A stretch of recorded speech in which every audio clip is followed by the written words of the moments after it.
যখন কারো অন্তর থেকে আখিরাতের প্রাপ্তির আশা হারিয়ে যায় এবং জাহান্নামের শাস্তির ভয় মন থেকে দূর হয়ে যায়, তখন কি হয় জানেন? তখন তার কাছে শুধু একটা জিনিসই গুরুত্ব পায়, দুনিয়া।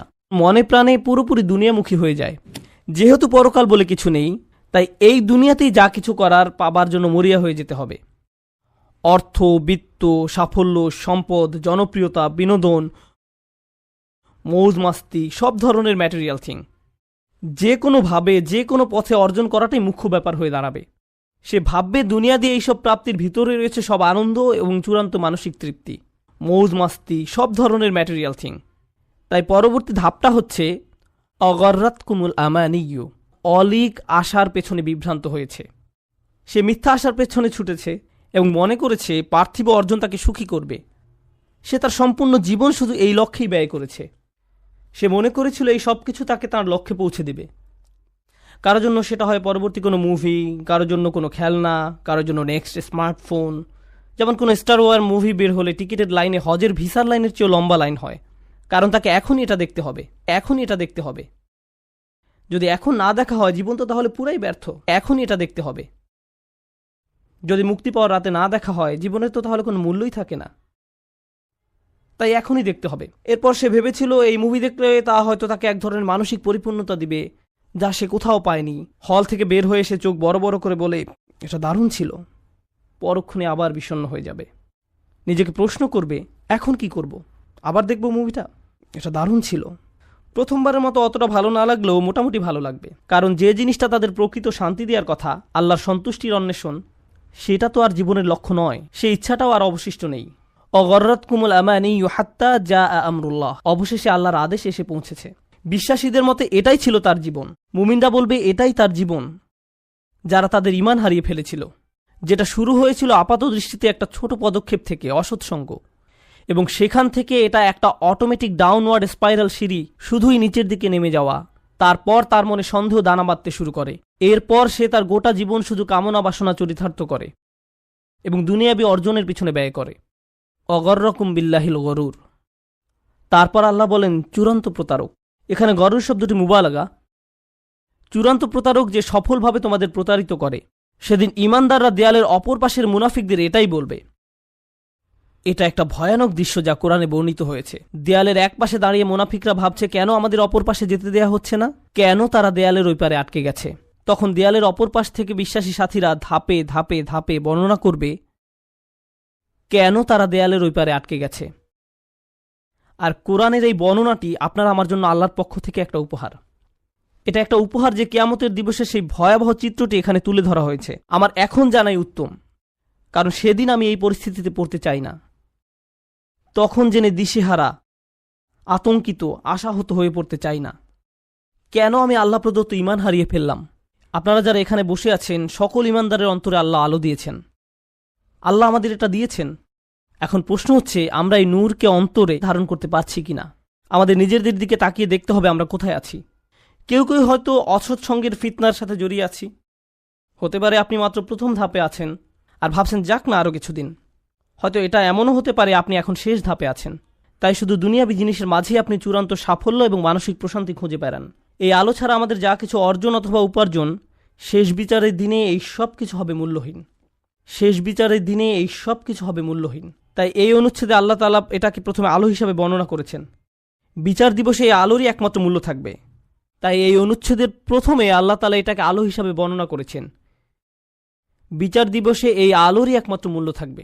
কুরআনের আরেকটি সূরায় যেমন বলা হয়েছে, ইল্লামান আতাল্লাহা বিকলবিন সালিম, যে সুস্থ অন্তর নিয়ে তার রবের কাছে আসবে, যে অন্তর তাদের সম্মুখে আলোর দ্যুতি ছড়াবে।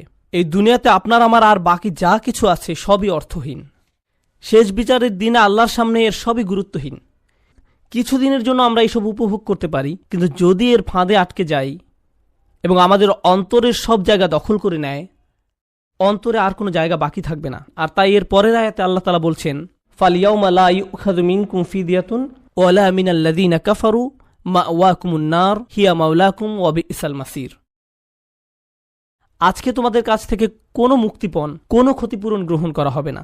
কোনো কিছু বন্ধক দেওয়ার চেষ্টা করো না। আজকে ওই দরজাগুলোতে তোমাদের প্রবেশাধিকার নিষিদ্ধ। কোনো ধরনের জরিমানা বা মুক্তিপণ দিয়ে দরজাগুলোর ওই পাশে যাওয়ার কোনো সুযোগ নেই। তোমাদের থেকে নয়, কাফেরদের থেকেও নয়। এই আয়াতের ভীতিকর দিক হলো লা ইউখাযু মিনকুম ফিদিয়াতুন ওয়ালা মিনাল্লাযিনা কাফারু। আজকে তোমাদের এবং কাফেরদের একই পরিণতি। আপনি এবং কাফেররা আজ একই দলে পড়ে গেছেন। আমি তোমাদের নিকট থেকে কোনো মুক্তিপণ গ্রহণ করব না, কাফেরদের থেকেও নয়। তোমাদের সবার আবাসস্থল জাহান্নাম। কতই না নিকৃষ্ট এই প্রত্যাবর্তন স্থল। আমার জীবনে বহুদিন ধরে আমি লেকচার দিয়ে আসছি, আর বক্তব্য চলাকালে শ্রোতারা নিজেদের মধ্যে কথা বললেও আমি বক্তব্য দিতে অভ্যস্ত। তাছাড়া আমি আরও একটা বিষয়ে অভ্যস্ত হয়ে পড়েছি, সেটা হলো আমরা মুসলিমরা মাশাআল্লাহ কখনো কখনো আমরা ভদ্রতার ভালো কোনো পরিচয় দিতে পারি না। মানুষ জুমার খুতবার সময় কথা বলতে পারলে লেকচারের সময় কথা বলা তো তেমন কোনো বিষয়ই না। তবে একটা কৌশল আছে যা হয়তো আপনাদের উপকারে আসতে পারে। আপনি যখন কাউকে অযথা কথা বলতে দেখবেন তাদের দিকে তাকাবেন। আপনি কাউকে অযথা কথা বলতে দেখলে শুধু তাদের দিকে তাকাবেন। বোনেরা, আপনাদের স্বামীরা দেরি করে বাসায় ফিরলে আপনারা যেভাবে তাকান ঠিক সেভাবে তাকিয়ে থাকবেন। আপনারা এভাবে তাকানোতে অভ্যস্ত। ভাইয়েরা, আপনারা হাস্যকর কিছু দেখলে যেভাবে তাকান সেভাবে তাকাবেন। আপনি দেখবেন খুব তাড়াতাড়ি সব শান্ত হয়ে গেছে। বিশেষ করে বোনদের দিক থেকে আমি অন্তত 1000 বার দেখেছি। এটা আসলেই ভালো কাজ করে। আচ্ছা, যাই হোক, আমাকে বলতে বলা হয়েছে। আমার মনে হয় না আমি খুব বেশি সময় নেব, হয়তো 20 মিনিট, এবং আমি কথা রাখতে চেষ্টা করব ইনশাআল্লাহ তাআলা। আপনাদের সাথে আমি কিছু বিষয় শেয়ার করব যা আমি খুবই গুরুত্বপূর্ণ বলে মনে করি। আলহামদুলিল্লাহ, অতি সম্প্রতি পৃথিবীর বিভিন্ন স্থানে আমার ভ্রমণের সুযোগ হয়েছে। মধ্যপ্রাচ্যে যাওয়ার সুযোগ হয়েছে, মালয়েশিয়া যাওয়ার সুযোগ হয়েছে আলহামদুলিল্লাহ, এরপর সিঙ্গাপুর, ইউরোপের কিছু জায়গায়, তারপর যদিও কানাডা তেমন বিবেচ্য নয়, আচ্ছা যাই হোক, কানাডায়ও গিয়েছি, এরপর মেক্সিকো। দেখুন, আপনি যখন বিভিন্ন জায়গায় ভ্রমণ করবেন আপনার দৃষ্টিভঙ্গির পরিবর্তন হবে। আপনি বুঝতে পারবেন যে প্রথমে আপনার মনে হয় আমেরিকায় আমাদের সমস্যাগুলো অথবা আমেরিকার তরুণদের সমস্যাগুলো কিংবা মুসলিম সমাজের সমস্যাগুলো একেবারেই ভিন্ন, অন্যান্যদের চেয়ে আমাদের সমস্যাগুলো কত আলাদা। কিন্তু আপনি যখন বিভিন্ন দেশে ভ্রমণ করবেন আপনি বুঝতে পারবেন যে হ্যাঁ, সমস্যাগুলোর মধ্যে ভিন্নতা ঠিকই আছে, কিন্তু প্রকৃতপক্ষে মানবজাতি হিসেবে বিভিন্নভাবে আমরা একই সমস্যায় ভুগছি। মানুষ হিসেবে আমরা সবাই মূলত একই সমস্যাতেই ভুগছি। এবং বর্তমানে মানব সমাজ যে সমস্যাগুলোর সম্মুখীন হচ্ছে এর মধ্যে কিছু বড় সমস্যা নিয়ে আমি আলোচনা করতে চাই। এটা সম্পূর্ণ আমার ব্যক্তিগত অভিমত। এই ব্যাপারে আমার সাথে আপনাদের একমত হওয়া জরুরি নয়, এবং এরপর আমি আপনাদের সাথে কোরআন থেকে এর সমাধানের বিষয়ে কথা বলবো। এই বিষয়গুলোই আজ আমি আপনাদের সাথে শেয়ার করতে চাই ইনশাআল্লাহ। দেখুন, ব্যক্তিগতভাবে আমি বিশ্বাস করি আমাদের বর্তমান সময়ের সবচেয়ে বড় সমস্যাগুলোর গোড়া মূলত একটাই, লোভ। মানুষের সবচেয়ে বড় সমস্যা হল ক্রমবর্ধমান এবং অনিয়ন্ত্রিত লোভ ও স্বার্থপরতা। এই লোভ আমাদেরকে এমন দিকে নিয়ে যাচ্ছে, যেমন ধরুন ব্যবসা বাণিজ্যের ক্ষেত্রে এই লোভ বড় বড় প্রতিষ্ঠানগুলোকে এমন একটা পরিস্থিতিতে নিয়ে গেছে তারা শুধু লাভের কথাই চিন্তা করে, আর বছরের পর বছর কিভাবে তাদের ব্যবসার আয় বৃদ্ধি করবে সেই চিন্তা করে। এবং এমনটা করতে গিয়ে সমুদ্রের একটা সম্পূর্ণ অংশ কি ধ্বংস হয়ে যাচ্ছে, নাকি একটা পুরো গ্রাম উজাড় হয়ে যাচ্ছে, নাকি এর মাধ্যমে পাহাড় ধ্বংস হয়ে যাচ্ছে, অথবা এটি শুধু পরিবেশের গঠনগত ক্ষতি করছে তাই নয়, বরং সমগ্র পৃথিবীর সামাজিক এবং অর্থনৈতিক পরিবেশের ক্ষতি করছে, তারা এসবের কোনো কিছুই তোয়াক্কা করছে না, কারণ দিন শেষে এর মাধ্যমে তারা লাভ করতে পারছে। তাহলে পৃথিবীর সমস্ত দুর্নীতির একটা বড় অংশ, রাজনৈতিক দুর্নীতি বলেন বা পরিবেশগত দুর্নীতি, যা খুবই আশঙ্কাজনক, তাই না? এই সব কিছুর মূল কারণ হচ্ছে অনিয়ন্ত্রিত, লাগামহীন এবং অপ্রতিরোধ্য লোভ। এটাই মূল কারণ। আমি ব্যক্তিগতভাবে বিশ্বাস করি এটাই বর্তমান বিশ্বের অনেক অনেক অনেক সমস্যার কেন্দ্রবিন্দু। আপনি যদি লোভ সম্পর্কে কোরআন থেকে গবেষণা করেন আপনি দেখবেন আল্লাহ আযজা জাল্লা বেশ স্পষ্ট ভঙ্গিতে এর বর্ণনা দিয়েছেন। তিনি বলছেন, অমাইয়ুকা শুহা নাফসিহি ফাউলাইকা হুমুল মুফলিহুন। আয়াতটির ভাষা খুবই ইন্টারেস্টিং। আল্লাহ বলছেন যাদেরকে তাদের অন্তরে বিদ্যমান লোভ থেকে রক্ষা করা হয়েছে। অন্যভাবে বলতে গেলে আল্লাহ এই সত্যের ঘোষণা দিচ্ছেন যে প্রত্যেক মানুষের মধ্যে কি আছে? লোভ আছে। আমরা সবাই লোভী। বিষয়টা এমন না যে কিছু মানুষ লোভী আর কিছু মানুষ লোভী নয়, প্রকৃতপক্ষে আমরা সবাই লোভী। এবং এরপর আল্লাহ বলছেন অমাইয়ুকা, যা প্যাসিভ ফর্ম। এর মাধ্যমে বলা হচ্ছে যে ব্যক্তিকে এই লোভ থেকে রক্ষা করা হয়েছে, অর্থাৎ আমার অন্তরের ভিতরে এমন কিছু একটা আছে এবং আমি নিজে আমাকে এর থেকে সুরক্ষিত রাখতে পারি না। ইয়ানি লাম ইয়াকুল ওয়া মাইয়াত্তাকি শুহা নাফসিহি, যে ব্যক্তি তার অন্তরের লোভ বা সংকীর্ণতা থেকে নিজেকে রক্ষা করতে পারবে। আমি যদি বলি, মনোযোগ দিয়ে শুনুন, আমি যদি বলি আমি আমাকে রক্ষা করতে সক্ষম, এখানে রক্ষা করার কাজটি কে করছে? আমি নিজে। আমি নিজে কাকে রক্ষা করছি? আমার নিজেকে। কিন্তু আমি যদি বলি আমাকে রক্ষা করা হয়েছে, এই ধরনের বাক্যে রক্ষা করার কাজটা কে করছে? অন্য কোনো ব্যক্তি, এমন কেউ যার কথা উল্লেখ করা হয়নি।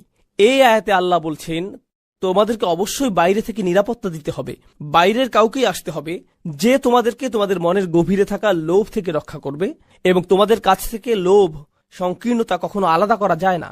এই জন্যই কোরআনের ভাষায় আমরা এমনটা পাই না আশুহা ফি নফসিহি অথবা আশুহা লি নফসিহি, বরং এটা ছিল শুহা নফসিহি। এর মানে হলো, ব্যাকরণের শিক্ষার্থীদের জন্য বলছি, এটা একটা ইদাফ, এখানে একটা মুদাফ এবং মুদাফ ইলাই আছে, এবং এই দুইটা শব্দ পরস্পরের সাথে দৃঢ়ভাবে জুড়ে আছে। আপনি একটা মুদাফকে মুদাফ ইলাই থেকে আলাদা করতে পারবেন না। আল্লাহ বলছেন মানুষ কখনোই তাদের নিজেদেরকে লোভ থেকে পৃথক করতে পারবে না। এমন কোনো একটা দিন আসবে না যেদিন আপনার ঈমান এতটাই সুউচ্চ থাকবে এবং আপনি আর কোনো লোভ অনুভব করবেন না। এমনটা কখনোই হবে না। প্রত্যেকটা দিন আমাকে আপনাকে লোভের বিপরীতে নিজেদেরকে আত্মরক্ষা করে যেতে হবে। এটা একটা সার্বক্ষণিক সংগ্রাম। আমি শুরু করেছিলাম বড় বড় প্রতিষ্ঠানের কথা, পৃথিবী দূষণ এবং ধ্বংসের কথা বলে। এখন আসুন বিষয়টাকে আমরা আমাদের ঘরের কাছাকাছি নিয়ে যাই। প্রতিটি মাই লোভী, প্রতিটি বাবাই লোভী, প্রতিটি ছেলে সন্তান লোভী, প্রতিটা কন্যা সন্তান লোভী। একটা বাচ্চা বলে তুমি গত সপ্তাহে আমাকে একটা খেলনা কিনে দিয়েছ, আমি এখন আরেকটা চাই। জানেন, আমার ছেলে একটা সৈনিক কিনতে চেয়েছে, আমাকে বলেছে নিনজা টার্টেলের নতুন একটা সৈনিক কিনে দিতে। ঠিক আছে, কারণ তারা তাদের পুরাতন সৈন্যগুলো পরিবর্তন করেছে, এখনকার গুলো আরো বিদঘুটে। এখন তাদের চোখগুলো কেমন জানি উন্মাদের মতো, মাথাটা কঙ্কালের মতো। কিন্তু সে এই নতুন সৈনিকই চায়। সে টিভিতে নতুন নিনজা টার্টেল দেখেছে, তাই সে আমাকে বলল বাবা আমাকে নতুন একটা সৈন্য কিনে দাও। আচ্ছা, আমি তাকে একটা সৈন্য কিনে দিলাম। আর জানেন, যখন আমি তাকে এটা দিলাম সে যে কি খুশি হয়েছিল। তারপর সে আমাকে বলল আরো 3টা সৈনিক চাই, কারণ প্রত্যেকটা টার্টেলের জন্য আমার একজন একজন করে সৈনিক লাগবে। দেখো, 4 জন মিলে শুধুমাত্র একজন সৈনিকের সাথে লড়াই করতে পারবে না। ইন্না লিল্লাহি ওয়া ইন্না ইলাইহি রাজিউন, এটা হতে পারে না। লড়াইটা অবশ্যই ন্যায্য হওয়া উচিত, তাই না বাবা? এমনকি আপনার 3 বছরের বাচ্চাটার লোভ আছে। আপনি বাসায় একটা কেক নিয়ে আসেন, কিংবা বাসায় M&M অথবা খুবই ছোট্ট সামান্য কোনো চকলেট নিয়ে যান, দেখবেন বাচ্চারা সবাই সেখানে জড়ো হয়ে যাবে। ধরুন একটা বাচ্চা একটা চকলেট পেল, আর একটা বাচ্চা 2টা পেল। সাথে সাথে প্রথম বাচ্চাটা কি বলবে? আমার আরেকটা কোথায়? ওরটা হলুদ রঙের, আমিও কি হলুদ রঙের ক্যান্ডি পেতে পারি? তোমার এম আমারটার চাইতে বড়। আরে এটা তো বড় হাতের এম, আমারটা কেন ছোট হাতের? সাথে সাথে তুলনা, আমারটা কেন ছোট হাতের? সুতরাং আপনি যেটা বুঝতে পারবেন, ধরুন আপনি যদি তাদেরকে প্রশ্ন করেন যদি সে 2টা খায় আর তুমি একটা খাও, তাহলে তোমারটার স্বাদ কি কমে যাবে? সে কি তোমার খুশির কোনো অংশ কোনোভাবে কেড়ে নিচ্ছে? কারো কাছে কোনো কিছু আছে জানলেই আমরা ভাবি এটা আমার চাই। লোভের ক্ষেত্রে সবচেয়ে অদ্ভুত ব্যাপারটা কি জানেন? একটা বাচ্চা বসে আছে, তার আশেপাশে সব খেলনা, সে কিন্তু এগুলো দিয়ে খেলছে না। এরই মধ্যে তার ভাই এসে শুধু খেলনাগুলোর দিকে তাকালো, সাথে সাথে বাচ্চাটা কি করে?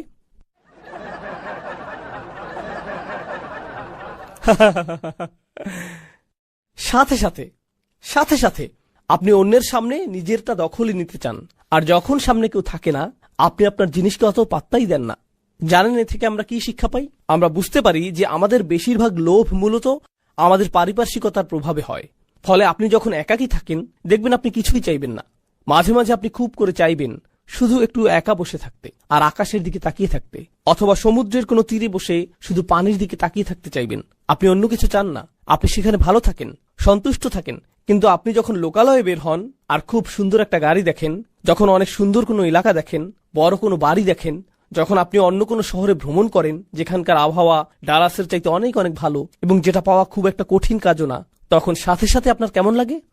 ও আমার এটা চাই, এটা চাই আমার।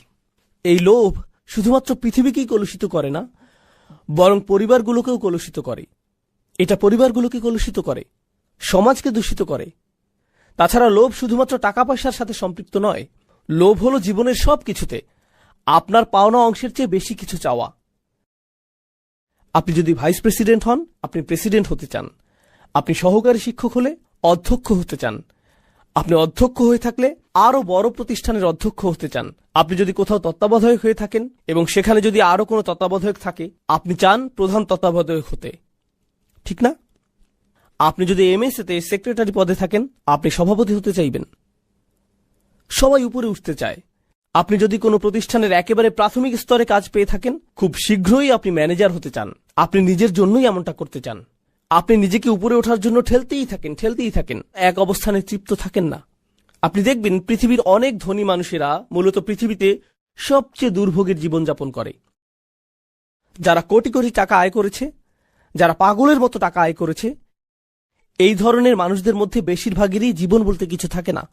তাদের কোনো জীবন থাকে না, পরিবার থাকে না, তাদের ছুটি বলতে কিছু থাকে না। তারা ছুটি নিতে চান না, তারা শুধু উপরে উঠতে চান। তারা মনে করেন তারা ছুটিতে গেলে তাদের ছুটে চলার এই যন্ত্রের গতি কমে যাবে, তাদের কাজে দ্রুত ফিরে আসতে হয়। এবং তারা যদি ছুটিতে গিয়েও থাকেন, সেখানে বসে ইমেইলের উত্তর দেওয়ায় ব্যস্ত থাকেন। তাদের মস্তিষ্ক কখনো বিরতি নেয় না। লোভ আপনার সাথে এমনটাই করে থাকে, আপনাকে একটা দুর্ভোগের জীবন উপহার দিতে পারে। যেভাবে লোভের ফলে পৃথিবী দুর্ভোগের শিকার হচ্ছে, প্রত্যেকটা মানুষ ওইভাবে ভুগছে, এর ফল ভুগছে, দুর্ভোগে ভুগছে। তরুণ প্রজন্মের কিসের লোভ হয় বলুন তো? তরুণদের একটা চাহিদা হলো, দেখুন একটা সময় আমরা সবাই তরুণ ছিলাম, সেই সময়টা কোনো যুগেই পরিবর্তন হয় না। আমি বুঝি না এখন কিসের চল চলছে, আমি জানি না এগুলো, কারণ এখন আমার বয়স হয়েছে, আমি বুঝি না এসব। আমাদের মুরব্বীরাও কিন্তু আমাদেরকে বুঝেন না, তাহলে তারা কিভাবে এখনকার কিশোর আর তরুণদের বুঝবেন? তারা বুঝতে পারবেন না। আজ থেকে 15 বছর পর আপনিও ভবিষ্যতের তরুণদের বুঝতে পারবেন, এমনটা হবে না। তখন আপনার সময় পার হয়ে যাবে। কিন্তু সব যুগের তরুণদের মধ্যেই একটা জিনিস অপরিবর্তিত থাকে, আপনি লেটেস্ট জিনিসের সাথে সমান গতিতে চলতে চান। হতে পারে এটা কোনো গ্যাজেট, অথবা কোনো অ্যাপ, নতুন কোনো ডিজাইনের কাপড় হতে পারে, অথবা কোনো পরিভাষা, অথবা ধরুন নতুন কোনো সামাজিক চর্চাও হতে পারে। সেটা যাই হোক না কেন, আপনি একেবারে অত্যাধুনিকটাই চান। নতুন কিছু আসলেই আপনি সেটা চান। নতুন জিনিস মানেই ভালো হবে। আপনি সবার আগে বলতে চান, এই তুমি এটা সম্পর্কে শুনেছ? কারণ তারা যদি না শুনে থাকে, অন্য সবার আগে আপনি বিষয়টা সম্পর্কে তাদেরকে অবহিত করেছেন। আপনি সাথে সাথে এটার উপর হুমড়ি খেয়ে পড়েন। এর মাধ্যমে যা বোঝা যায় তা হলো, তরুণরা এই জগতের সবচেয়ে অস্থির প্রকৃতির মানুষ, এবং এটা সব প্রজন্মের তরুণদের ক্ষেত্রেই প্রযোজ্য। তরুণরা মুহূর্তের মধ্যে একটা থেকে অন্য একটা, তারপর আরেকটা, এরপর আরো একটা জিনিসের দিকে ঝুঁকে পড়ে। তরুণদের কাছে যে জিনিসটা একসময় দারুণ ছিল, চমৎকার ছিল, খুবই সুন্দর ছিল, বা যেমনই ছিল, কয়েক সপ্তাহ পর একই জিনিসটা অর্থহীন, পচা, নগণ্য এবং বলার মতো নয় এমন হয়ে যায়। তারা খুব সহসাই বন্ধু পাল্টায়, একজন থেকে আরেকজন, তারপর আরেকজন, এবং এটাই হয়ে থাকে। এভাবে যখন যে জিনিসের চল থাকে, হ্যাঁ, এটা বোঝানোর সবচেয়ে সহজ উদাহরণ হলো, যেমন ধরুন ফোনের নতুন ভার্সন, ঠিক না? ফোনের নতুন ভার্সন, যা অনেকটা পুরনো ভার্সনের মতোই দেখতে, কিন্তু তারপরও মানুষ বলে দিতে পারে যে আপনার কাছে 4 আছে, 5 নেই, অথবা আপনার কাছে 5C আছে, 5S নেই। অথবা আপনি এমনিতে নিজেই বলতে পারেন এবং হঠাৎ নিজেকে ছোট মনে করতে পারেন, কারণ আপনার কাছে শুধু একটা ফোনই আছে, এটার কোনো স্ক্রিন নেই, আপনি এখনো বাটন ফোন ব্যবহার করেন। মানুষের সাথে এটাই হয়। আমি আমার মূল পয়েন্টে ফিরে আসি। এখন এমনটাই হয় যখন আমরা সবসময় বেশি পাওয়ার কথা ভাবতে থাকি। আমরা মনে করি আমরা আরও অনেক কিছু পাওয়ার দাবি রাখি, ঠিক আছে? এই অনুভূতিটাই আমাদেরকে সার্বক্ষণিক একটা অতৃপ্তিতে ডুবিয়ে রাখে। আমরা বরাবরই অসন্তুষ্ট থাকি। এটা এ ধরনের চিন্তার একটা প্রভাব। আমরা সবসময় ক্রুদ্ধ হয়ে থাকি। যা কিছু আপনার সামনে আসুক, আপনি এটা নিয়ে বিদ্রুপ করেন। আপনি এটা কোনো না কোনোভাবে পাশ কাটিয়ে আসেন। হয় সেটা নিয়ে হাসি তামাশা করেন, অথবা মন্তব্য করেন, ছোট কোনো অঙ্গভঙ্গি বা চাহনি দেন, বলেন হ্যাঁ আমার কি। সবকিছুর প্রতি আপনার প্রতিক্রিয়া এমনটাই হয়। এর মানে হলো জীবনকে কিভাবে উপভোগ করতে হয় সেটা আপনি জানেন না, কারণ আপনি আপনার চারপাশের সবকিছুকে অগ্রাহ্য করেছেন। আপনার মতে সবকিছুকে এভাবেই নগণ্য মনে করতে হয়। আপনি কোনো কিছু আর ভালোভাবে মূল্যায়ন করতে পারেন না। টিনেজারদের বেড়াতে নিয়ে যান, তখন কি হয়? তোমাকে আনন্দিত দেখাচ্ছে না কেন? হোটেলটা কেমন বলো তো? কি অপূর্ব দৃশ্য দেখো। মোটামুটি। তারা মূল্যায়ন করতে পারে না। মূল্যায়ন করার ক্ষমতা আপনার কাছ থেকে কেড়ে নেওয়া হয়েছে। এই যে অতিমাত্রার লোভ, প্রতিনিয়ত এবং তাৎক্ষণিক আনন্দ পাওয়ার ইচ্ছা, এগুলোর ফলে কি হয় জানেন?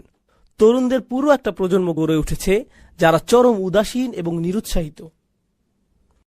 তারা প্রতিনিয়ত এত বেশি কিছু করার এবং এত বেশি জিনিস পাওয়ার প্রতি আকৃষ্ট হয় যে তারা জীবনে কোনো কিছু অর্জন করে নেয়ার ইচ্ছাই হারিয়ে ফেলে। তারা শুধু বাসায় বসে থাকে আর সারাদিন ভিডিও গেম খেলে, আর নেটফ্লিক্সে বা অ্যামাজনে, হুলু কিংবা ইউটিউব বা অন্য যেখানেই হোক একটার পর একটা ভিডিও দেখে, এবং এভাবেই চলতে থাকে। আপনি যদি তাকে প্রশ্ন করেন তুমি কি করতে চাও, কিছু না। তুমি আগামীকাল কি করবে, এই তো কিছু না। তোমার জীবনের লক্ষ্য কি, আমার তেমন কোনো লক্ষ্য নেই। তোমার মেজর বিষয় কোনটা, আমি এখনো ঠিক করিনি। কি বলো তুমি 5 বছরের সিনিয়র, অথচ এখনো তোমার মেজর ঠিক করনি? আমি নিশ্চিত না, আমি অনেক কিছু চেষ্টা করেছি, তারপরও আচ্ছা যাকগে। তাহলে আপনি একেবারে নিরুৎসাহী একটা প্রজন্ম দেখেন। আপনি জানেন এই ধরনের সম্পূর্ণ নিরুৎসাহী একটা মানব সভ্যতা গড়ে উঠলে কি হয়? এই যে প্রচন্ড লোভী মানুষগুলো যারা অন্যায় করে এবং আক্ষরিক অর্থে পৃথিবীর সম্পদগুলো লুট করে থাকে আর দুর্বলদের অন্যায়ভাবে নিয়ন্ত্রণ করে, তারা এত সবকিছু করার পরও পার পেয়ে যায়, কারণ সংখ্যাগরিষ্ঠ লোকজনেরই এগুলো পরোয়া করার মতো অনুভূতি নাই। তাদের আত্মকেন্দ্রিকতা তাদেরকে সম্পূর্ণ অনুভূতিহীন বানিয়ে দিয়েছে। আমার চাওয়াগুলো যতক্ষণ পূরণ হচ্ছে, এসবের কি দরকার? তাহলে আমরা এমন একটা সময় বাস করছি যেখানে আপনি টিভিতে চ্যানেল পরিবর্তন করে করে দেখতে পারেন, অথবা ফেসবুক পেজ বা অন্য কোথাও যেখানে বিজ্ঞাপন দেখায়, যেখানে আফ্রিকার বাচ্চাদের কষ্ট, অথবা বাংলাদেশে ঘটে যাওয়া ভয়াবহ বন্যার দৃশ্য, বা পাকিস্তানে ঘটে যাওয়া কোনো তীব্র ভূমিকম্পের দৃশ্য দেখানো হয়, আর আপনি সেই ছবিগুলো দেখেন এবং আপনার মধ্যে কিছুই হয় না, আপনার কোনো কিছুর পরিবর্তন হয় না, চোখ দিয়ে পানি আসে না, কিছুই হয় না। আপনি মানুষের দুঃখ দুর্দশা থেকে সম্পূর্ণ বিচ্ছিন্ন। এটা কতটা ভয়াবহ ব্যাপার আপনি জানেন? দেখুন, আমরা কিন্তু এখানে ঈমান নিয়ে কথা বলছি না, আমরা বলছি ধীরে ধীরে আমাদের মধ্যে মনুষ্যত্ব কমে যাচ্ছে। এগুলো মানবিক অনুভূতি। আপনি হতে পারেন একজন খ্রিস্টান, একজন ইহুদি কিংবা নাস্তিক। যখন আপনি কোনো মানুষের দুঃখ কষ্ট দেখবেন, অবশ্যই আপনার মধ্যে এর প্রভাব পড়ার কথা। আপনার মনের মধ্যে এমন কিছু ঘটবে যা আপনাকে পীড়া দিবে, মানুষকে সাহায্য করার আকাঙ্ক্ষা তৈরি হবে।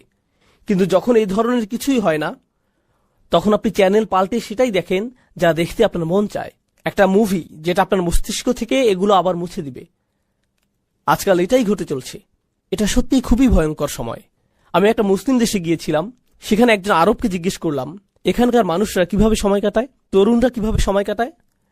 আমি অন্তত 50 জন লোকের কাছ থেকে একই উত্তর পেয়েছি যে তারা শপিং মলে ঘুরতে পছন্দ করে। এদেশে বেশ গরম, সারাদিন তাপমাত্রা বেশি থাকে, তারা বাইরে বের হয় না। শপিং মলগুলো রাতে খোলা থাকে, মাগরিব থেকে ফজর পর্যন্ত মলগুলো মানুষে ভর্তি থাকে। এরাই আপনাদের উম্মাহ, আপনাদের ভবিষ্যৎ প্রজন্ম। বাবা হিসেবে তারা কেমন বাবা হবে, মা হিসেবে কেমন মা হবে, ওরা ইসলামের কেমন দায়ী হবে, কেমন সরকার তারা চালাবে, ভবিষ্যতে কেমন মানুষ হবে ওরা, কেমন মুসলিম হবে সে কথা বাদ দিন, মানুষ হিসেবে ওরা কেমন হবে, বুঝতে পারছেন? যাই হোক, আমি আমার বক্তব্য সংক্ষিপ্ত করছি। আমার হয়তো আর 5 মিনিট সময় বাকি আছে। আজকে আমি আপনাদের যে বিষয়টা বলতে চাই সেটা হচ্ছে কোরআনের ক্ষমতা। আমি জানি আপনারা বহু লেকচার শুনেছেন যেখানে আপনাদের বলা হয়েছে যে আমাদেরকে কোরআন শিখতে হবে, এর অর্থ আমাদের বুঝতে হবে, এটা আমাদের অধ্যয়ন করতে হবে, তেলাওয়াত করতে হবে, মুসলিম হিসেবে কোরআনের সাথে আমাদেরকে সম্পৃক্ত থাকতে হবে। এই কথাগুলো আপনারা 1000 বার শুনেছেন। আমি আশা করছি আমি ওই আলোচনাগুলোর সাথে একটা নতুন মাত্রা যোগ করব, শুধুমাত্র একটা। আমি আমার নিজের ব্যক্তিগত অভিজ্ঞতা থেকে কিছু কথা বলছি। আমি চাই আপনারা এগুলো বোঝার চেষ্টা করুন। দেখুন, আমার জীবনে জীবন দর্শনের জ্ঞানগত সমস্যা ছিল, নৈতিক সংশয় ছিল, আবেগ অনুভূতির সমস্যা ছিল, ঠিক আছে? আমাদের সবার জীবনে কখনো না কখনো আবেগ অনুভূতির দ্বন্দ্ব থাকে, সবারই কখনো না কখনো অস্তিত্ব নিয়ে চিন্তার সংকট থাকে, জ্ঞান বিচক্ষণতার সংকট থাকে, কিংবা কোনো না কোনোভাবে আর্থিক সংকট থাকে। আমার জীবনের সেরা উপহারটা সম্ভবত আমার শিক্ষক আমাকে দিয়েছিলেন। তিনি বলেছিলেন, তুমি যখনই কোনো সমস্যায় পড়বে আল্লাহর কিতাবের কাছে সাহায্য চাও, আল্লাহর কিতাবের দিকে মনোনিবেশ করো।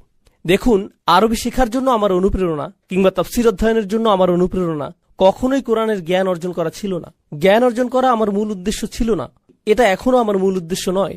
আমি জ্ঞান অর্জনের জন্য চিন্তিত নই, বরং আমার কাছে গুরুত্বপূর্ণ হল এ থেকে এমন একটা সম্পদ অর্জন করা যা আমাকে প্রতিনিয়ত সুস্থ করে তুলবে। বিষয়টা এমন, আমি মনে করি কোরআন একটা কূপের মতো, আর আমি প্রায় তৃষ্ণার্ত হই। যখনই আমার তৃষ্ণা পায় আমি কোরআনের কাছে যাই, এখান থেকে তৃষ্ণা মেটাই এবং আমি ভালো বোধ করি, এটা আমাকে প্রশান্ত করে।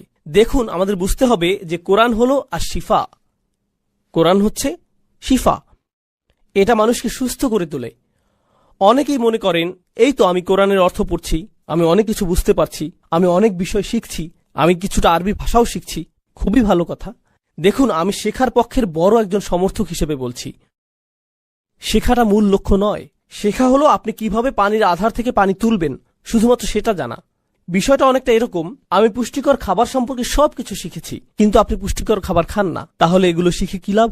আমি সঠিক খাদ্যাভ্যাস, ভালো ব্যায়াম সম্পর্কে জেনেছি, আমি জানি কোন কোন ব্যায়ামগুলো করা উচিত, কখন করা উচিত, এগুলো সব আমি জানি, কিন্তু আপনি এগুলোর একটাও করেন না। আমি গাড়ি সম্পর্কে সবকিছু জানি কখন গাড়ির তেল পরিবর্তন করতে হয়, গাড়ির কোনো কিছুর সংযোগ ছুটে গেলে কিভাবে ঠিক করতে হয়, কিন্তু আপনি নিজের গাড়ির যত্ন নেন না।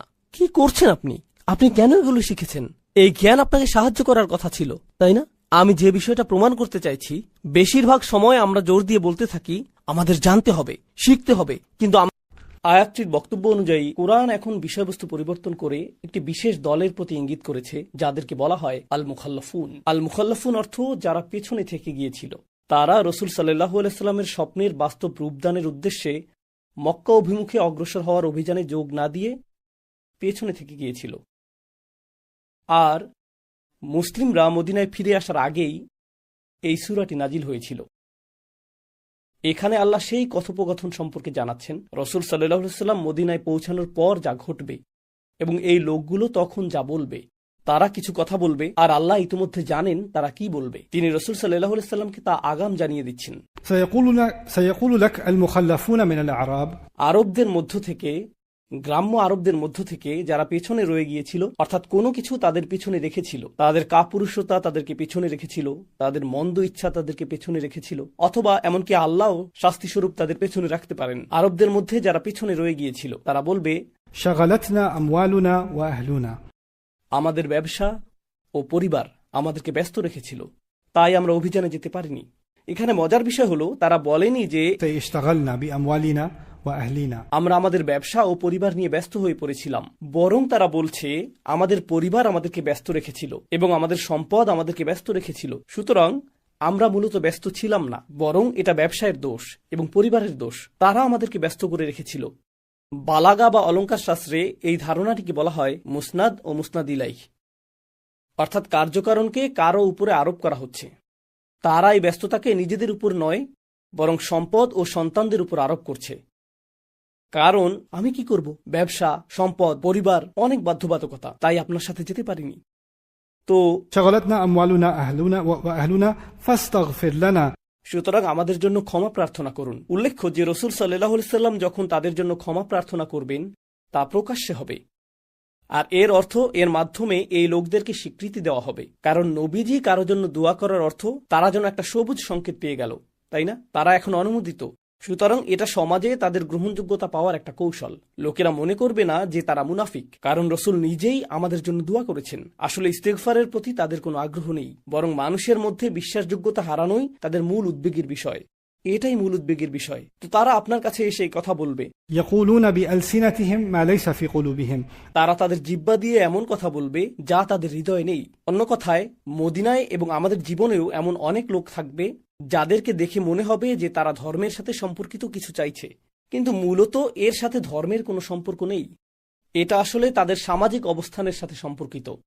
তো ধর্মকে শুধুমাত্র ব্যবহার করা হচ্ছে সামাজিক আবরণ হিসেবে, নির্দিষ্ট দল, গোষ্ঠী বা জনসমষ্টির মাঝে বিশেষ ভাবমূর্তি বজায় রাখার জন্য।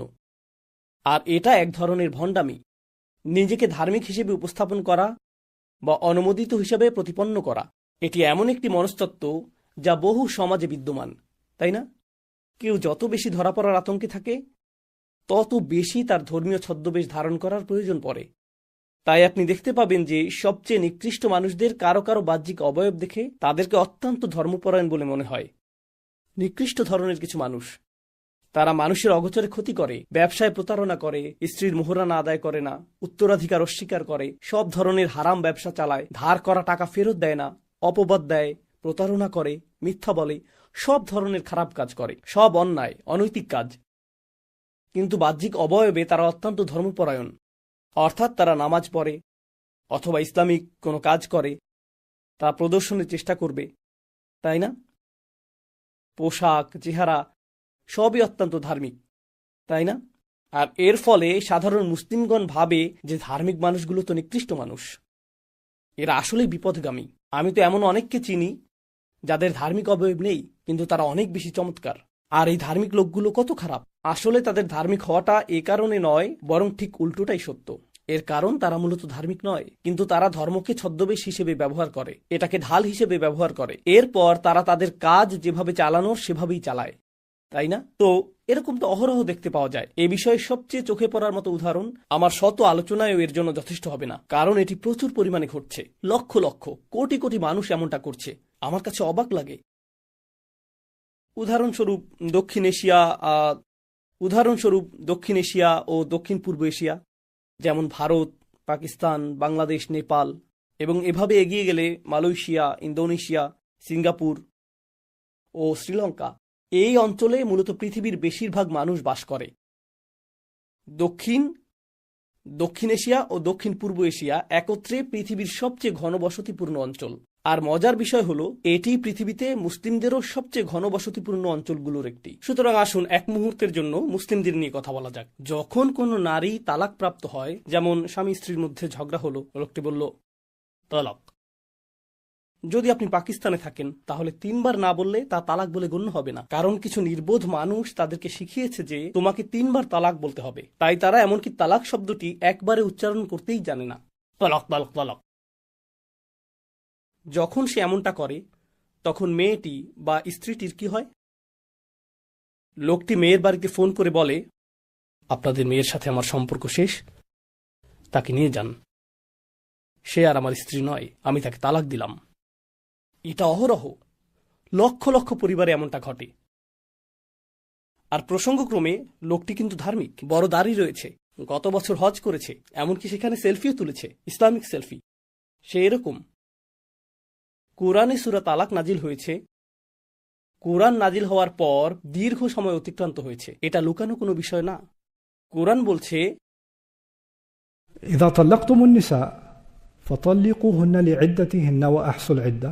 যখন তোমরা নারীদের তালাক দাও, তখন ইদ্যতের সময় পূর্ণ হওয়া পর্যন্ত তাদেরকে সময় দাও, যা হলো 3টি মাসিক চক্র। নিশ্চিত করবে যে তুমি এই সময় পূর্ণ করেছ। لا تخرجوهن من بيوتهن। মনোযোগ দিয়ে শুনুন, তাদেরকে নিজেদের ঘর থেকে বের করে দিও না ওই 3 মাসে। এমনকি ঘরটি যদি তোমার মালিকানাধীন হয়, ওই 3 মাসে এটি তার ঘর। এমনকি যদি তুমি জীবনে কখনো তার সাথে ভালো ব্যবহার নাও করে থাকো, ওই 3 মাসে সে তোমার অতিথি নয়, সে তোমার ঘরে থাকছে না, এটি তার ঘর, এবং আল্লাহ তাকে পূর্ণ অধিকার দিয়েছেন। তাদের ঘর থেকে তাদেরকে বের করে দিও না। ওয়ালা ইয়াখরুজনা, আর তারাও বের হবে না, তাদের বের হওয়া উচিত না। সুতরাং 3টি মাসিক চক্র পর্যন্ত সে বের হবে না, আর স্বামীও তাকে বের করে দিবে না। ঠিক আছে?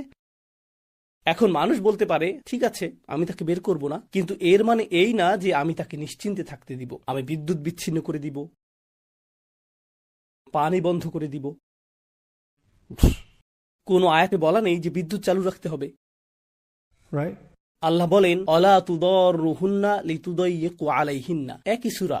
তিনি বলেন তাদেরকে এমন কোনো ক্ষতি করবে না যার ফলে তারা অস্বস্তি বোধ করে। তো এখানে বলা হলো তুদররুহুন্না, তাদের ক্ষতি করা, লিতুদাইয়িকু আলাইহিন্না, যার ফলে তারা ভিতরে অস্বস্তি বোধ করে। অর্থাৎ তোমাকে শুধু শারীরিক ক্ষতি থেকে বিরত থাকতে হবে না, তোমাকে নিশ্চিত করতে হবে যে তোমার কোনো কাজে সে যেন মানসিকভাবে আঘাত না পায়।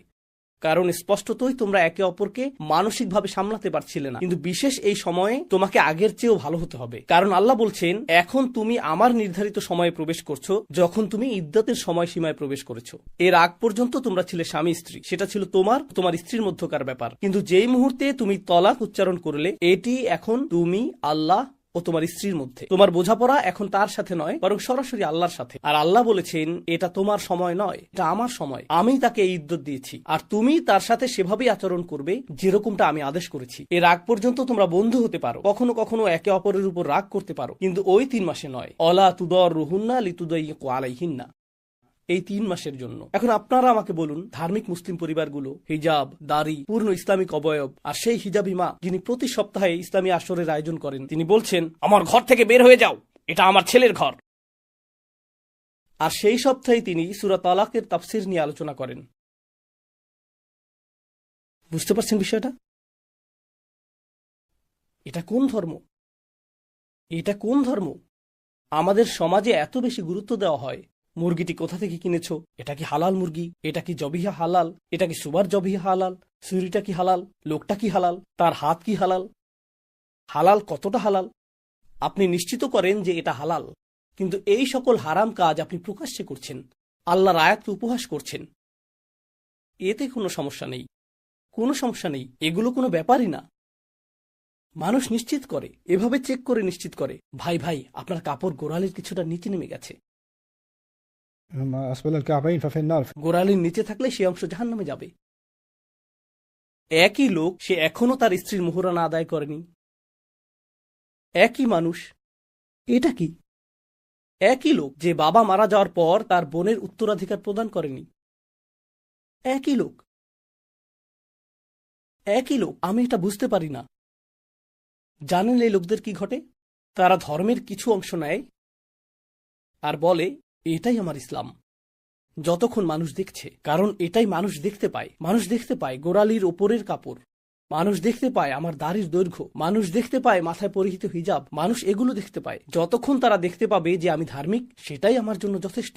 আড়ালে আমি কি করি, টাকা পয়সার ব্যাপারে, উপার্জনের ব্যাপারে, হালাল হারামের ব্যাপারে, অন্য মানুষের অধিকারের ব্যাপারে, ধর্ম নিয়ে কি প্রহসন আমি করি, সেটা গুরুত্বপূর্ণ না। তাতে সমস্যা নেই, কারণ মানুষ সেটা দেখতে পায় না, মানুষ তা দেখবে না। আমি কিন্তু কাউন্সিলিং করি না। কখনো কখনো মানুষ আমার সাথে সাক্ষাৎ করে, মানুষ আমাকে প্রায় এমন কিছু কথা বলে এই ভেবে যে আমি একজন কাউন্সিলর। আমি তা নই, দয়া করে আমাকে এসব বলবেন না। তারা এসে বলে আমার স্বামী এটা করে, সে তার বাচ্চাদের মারধর করে এবং সে খুব রাগী মানুষ, আপনি কি তার সাথে কথা বলবেন? তার রাগের সমস্যা খুব প্রকট। আমি বলি ঠিক আছে, আমি কি তাকে চিনি? হ্যাঁ, আপনি তাকে চেনেন, সে সব সময় মসজিদে আসে। আমি চিনি? আমি তো কোনো রাগী মানুষকে চিনি না। এরপর লোকটির সাথে যখন দেখা হয়, আসসালামু আলাইকুম রহমতুল্লাহ, ভাই কেমন আছেন? আলহামদুলিল্লাহ। আমি বলি আপনি কিভাবে এমনটা করেন? আপনি আপনার বাচ্চাদের মারেন? ব্রো, সে প্রকাশ্যে এক ব্যক্তি, আর ঘরের দরজা বন্ধ হলেই সম্পূর্ণ ভিন্ন ব্যক্তি, পুরোপুরি ভিন্ন। আল মুখাল্লাফুনরা আসলে এরকমই, যারা ধর্মের অবয়বের আড়ালে থাকতে চায়। আর ধার্মিক অবয়ব বজায় রাখার সবচেয়ে ভালো উপায় কি? রাসূল সাল্লাল্লাহু আলাইহি সাল্লামের কাছে এসে ওযর পেশ করা আর তাকে দিয়ে নিজের জন্য দোয়া করানো। যখন নবীজি তার জন্য দোয়া করেন, সবাই ভাববে যে রাসূল সাল্লাল্লাহু আলাইহি সাল্লাম এই ব্যক্তির জন্য দোয়া করেছেন, নিশ্চয়ই সে একজন ভালো মানুষ। ফাস্তাগফির লানা, আল্লাহ বলছেন ইয়াকুলুনা বিআলসিনাতিহিম মা লাইসা ফি কুলুবিহিম, তারা তাদের জিহ্বা দিয়ে এমন কথা বলে যা তাদের অন্তরে নেই। আলসিনাহ শব্দটি ভাষাগত উৎকর্ষতার অর্থ প্রদান করছে, অর্থাৎ তারা মানুষকে বোঝানোর ক্ষেত্রে খুবই পারদর্শী। যদি আফওয়াহ শব্দটি ব্যবহৃত হতো, এর অর্থ হতো তারা বকবক করে। এর আরেকটি অর্থ তারা অর্থহীন কথা বলে। কিন্তু আলসিনাহ মানে তারা খুবই চতুর, কথায় অত্যন্ত কৌশলী, কিন্তু তারা তাদের জিহ্বা দিয়ে এমন কথা বলে যা তাদের অন্তরে নেই। কুল, তাদের বলুন, فمن يملك لكم من الله شيئا আল্লাহর সামনে তোমাদের পক্ষে এমন কর্তৃত্বশালী কে থাকবে? إن أراد بكم ضرا أو أراد بكم نفعا আল্লাহ যদি তোমাদের কোনো ক্ষতি চান অথবা আল্লাহ যদি তোমাদের কোনো কল্যাণ চান, তখন তোমাদের পক্ষে আল্লাহর সিদ্ধান্তের বিপরীতে দাঁড়ানোর কে আছে? بل كان الله بما تعملون خبيرا, বরং আল্লাহ তোমাদের সব কাজেরই খবর রাখেন, তোমাদের সকল কর্মপন্থা সম্পর্কে আল্লাহ সম্যক অবগত। বাল, আসল বাস্তবতা হলো জনান্তুম, তোমরা আসলেই মনে করেছিলে যে أن لن ينقلب الرسول والمؤمنون إلى أهلهم أبدا, তোমরা আসলেই মনে করেছিলে যে রসূল ও ঈমানদারগণ আর কখনোই তাদের পরিবারের কাছে ফিরে আসবে না। তোমরা সেই মানুষ যারা নিশ্চিত ছিলে যে রসূল ও ঈমানদারগণ মৃত্যু মুখে পতিত হবেন, তাই তোমরা যুদ্ধে আসনি। পারিবারিক ব্যস্ততার জন্য না, ব্যবসায়িক ব্যস্ততার কারণেও না, বরং তোমরা ভেবেছিলে তারা আর ফিরে আসবে না, তারা মারা যাবে। وزين ذلك في قلوبكم, আর এই ধারণাটি তোমাদের অন্তরে প্রীতিকর হয়ে উঠেছিল। তারা মৃত্যু মুখে পতিত হবে, এটা তোমাদের আনন্দিত করেছিল। কিন্তু যখন তাদেরকে ফিরে আসতে দেখলে, ইউআযযিবাল মুনাফিকিনা ওয়াল মুনাফিকাত, মুনাফিকদেরকে এটা যন্ত্রণায় বিদ্ধ করছিল। যখন তারা নবীজিকে বেঁচে ফিরতে দেখল, এখন মুখ রক্ষার জন্য তাদেরকে নতুন পরিকল্পনা হাজির করতে হলো। আর এটাই ছিল তাদের পরিকল্পনা। আল্লাহ রাসূল সাল্লাল্লাহু আলাইহি সাল্লামকে আগেই বলে দিলেন তারা আপনার সাথে এই খেলা খেলতে চাইবে। আমি আপনাকে তাদের কৌশলটি, তাদের পরিকল্পনাটি সম্পূর্ণরূপে জানিয়ে দিচ্ছি। তাই তিনি বলেন, وظننتم ظن السوء, আর তোমরা সবচেয়ে নিকৃষ্ট ধারণা পোষণ করেছিলে। অকুন্তুম কওমান বুরা, বুরা শব্দটির একাধিক অর্থ রয়েছে। এর একটি অর্থ হলো তোমরা এমন এক সম্প্রদায় যারা সর্বদা অন্তঃসার শূন্য। বুর অর্থ খালিবে, আমরা আপনাদেরকে অনুসরণ করতে চাই, আমাদেরকে অনুসরণ করার অনুমতি দিন। আমরা আল্লাহর পথে যুদ্ধ করার গৌরব অর্জন করতে চাই, আমরা আল্লাহর সন্তুষ্টির উদ্দেশ্যে লড়াই করতে চাই। কিন্তু নবী সাল্লাল্লাহু আলাইহি সাল্লাম যখন স্বপ্নের মাধ্যমে আদেশ পেয়ে উমরার জন্য রওনা হলেন, তখন আল্লাহর পথে লড়াই করার এই ইচ্ছা তোমাদের কোথায় ছিল? এরা তো নিজেদেরকে মৃত্যুমুখে পতিত করবে, তোমরা তো তখন যেতে চাওনি। কিন্তু এখন তারা অর্থ সম্পদ দেখলো, তাদের চোখের মণিতে ডলারের চিহ্ন ফুটে উঠল, আর তারা বলল, আল্লাহর সন্তুষ্টির জন্য আমি আসতে চাই, দারুনা, আমরা কি আসতে পারি? এটা আরেকটি চিরন্তন সত্য। এমন মানুষ থাকবে যারা ইসলামের নামে কোনো কিছুর সাথে যুক্ত হতে চাইবে, কিন্তু তাদের অগভীর উদ্দেশ্য স্পষ্ট। অগভীর এই উদ্দেশ্য হলো টাকা, খ্যাতি অথবা অন্য কিছু, তাই না? উদাহরণস্বরূপ আজকাল অনেক তরুণ, আশা করি আপনারা এই রোগে আক্রান্ত হয়ে পড়েননি, আল্লাহর সন্তুষ্টির জন্য আমি ইসলামিক ইনফ্লুয়েন্সার হতে চাই, আল্লাহর সন্তুষ্টির জন্য আমি ইসলামিক ইনফ্লুয়েন্সার হতে চাই। তুমি তো নিজেই এখনো ইসলামিক ইনফ্লুয়েন্স লাভ করনি।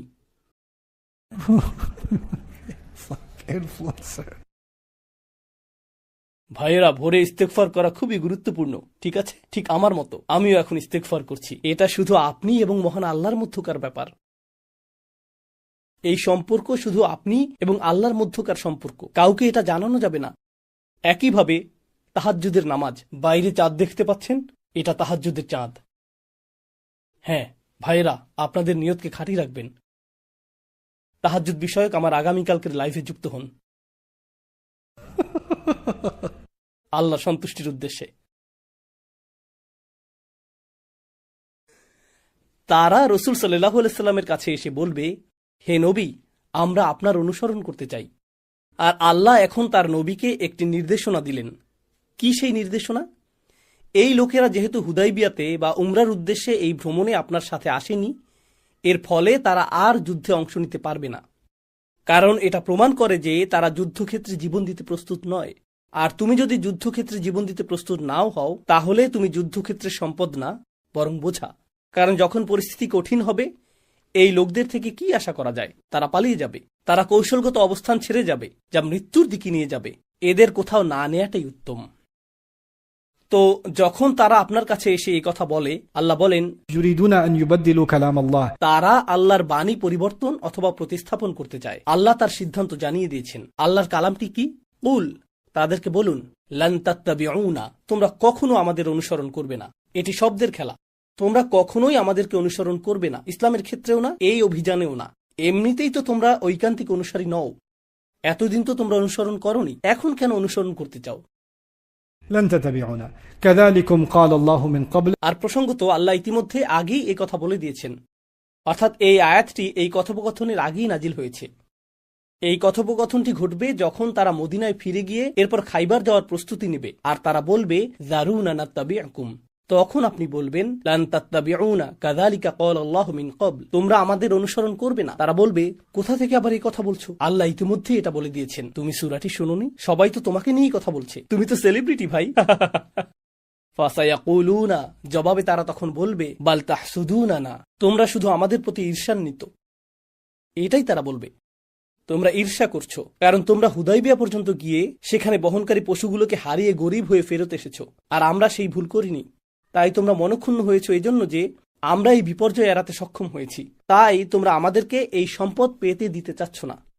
বাল, আর যখন তারা এমন কথা বলে আপনাকে উত্তেজিত করতে চায়, প্রসঙ্গত মানুষ যখন এরকম কথা বলে, তখন আপনার মনে হয় আমাকে জবাব দিতে হবে। এখানে তারা মূলত সোশ্যাল মিডিয়ার ট্রলে পরিণত হলো। বাল তাহসুদুনানা, তোমরা শুধু ঈর্ষা করো। আর আল্লাহ কি বলছেন? বাল কানু লা ইয়াফকাহুনা ইল্লা কলিলা, বরং তোমরা সামান্য কিছু ছাড়া আসলে কিছুই বোঝো না। এরা অত্যন্ত ক্ষুদ্র বুদ্ধির মানুষ।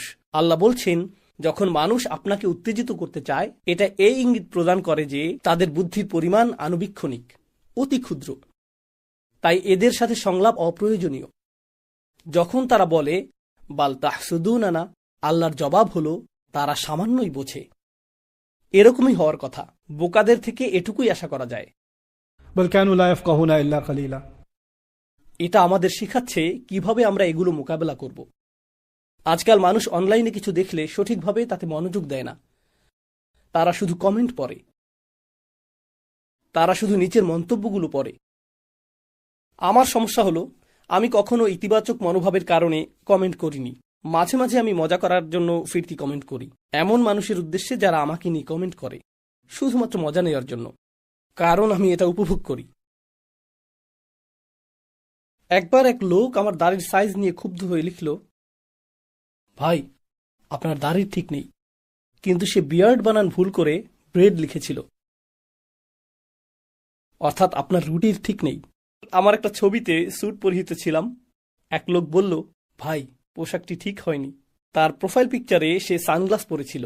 তো আমি বললাম, আপনি ঠিক বলেছেন, আমি সানগ্লাস পরতে ভুলে গিয়েছিলাম। কিন্তু আমার কথা হলো, আমি এমন কাউকে চিনি না যার হাতে এত সময় আছে যে ইউটিউব বা সোশ্যাল মিডিয়াতে কিছু দেখবে এবং বলবে আমাকে এখনই এই বিষয়ে একটা কমেন্ট লিখতে হবে। আমি এমনকি আমার জীবনের গুরুত্বপূর্ণ ব্যক্তি এবং সহকর্মীদের মেসেজে রিপ্লাই দিবার ঠিকমতো সময় পাই না। ভিডিওতে কমেন্ট করার সময় কোথা থেকে পাবো?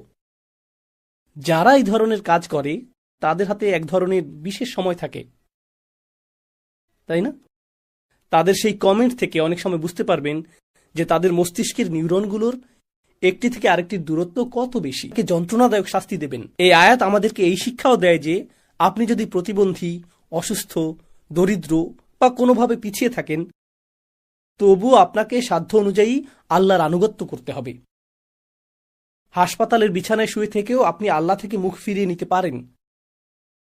আর যে আল্লাহ থেকে মুখ ফিরিয়ে নেয়, আল্লাহ তাকে কঠিন শাস্তি দেবেন। তো আল্লাহর অবাধ্য হতে সম্পূর্ণ সুস্থ হওয়া প্রয়োজন নেই। আপনার হৃদয় দ্বারা, জিহ্বা দ্বারাও অবাধ্যতা প্রকাশ পেতে পারে।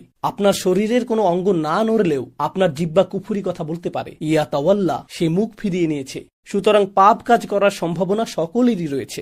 لقد رضي الله عن المؤمنين إذ يبايعونك تحت الشجرة আল্লাহ ইতিমধ্যেই সেসব মুমিনদের প্রতি সন্তুষ্ট হয়েছেন যারা গাছের নিচে আপনার কাছে শপথ গ্রহণ করেছিল।